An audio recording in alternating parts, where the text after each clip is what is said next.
যিনি নেতৃত্ব দেবেন, আগামী দিনে লড়াই করবেন, তার প্রতি সমর্থন আপনারা দিবেন সেই আশাবাদ রাখছি।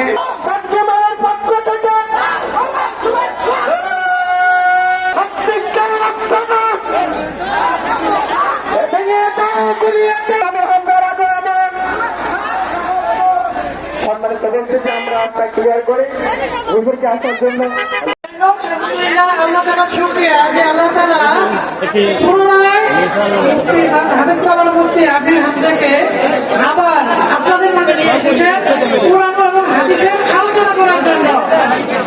মাঝখানে বিভিন্ন কারণে ওনাকে কোরআন হাদিসের আলোচনা করতে দেওয়া হয় নাই, তাকে বাধ্য করা হয়েছে বিরত রাখতে।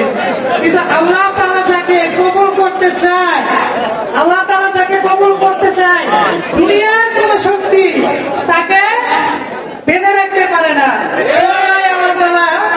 আমাদের প্রিয় ভাই, আপনাদের সকলের নয়নের মণি, আপনাদের সকলের প্রাণ, সেই কোরআনের বাণীকে আপনাদের মাঝে আবার পুনরায় কোরআন এবং হাদিসের আলোকে আলোচনা করার জন্য নিয়ে আসছেন, সেজন্য শুকরিয়া আদায় করতে হবে।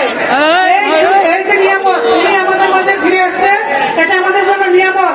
এই নিয়ামত যেন অব্যাহত ভাবে থাকে, সেজন্য আল্লাহ তাআলার কাছে আমরা সবাই দোয়া করবো।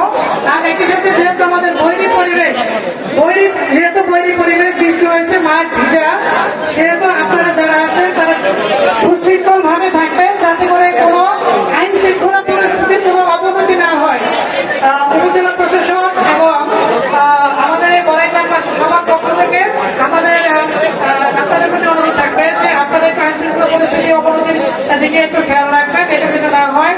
আর উনি যতক্ষণ আমাদের মাঝে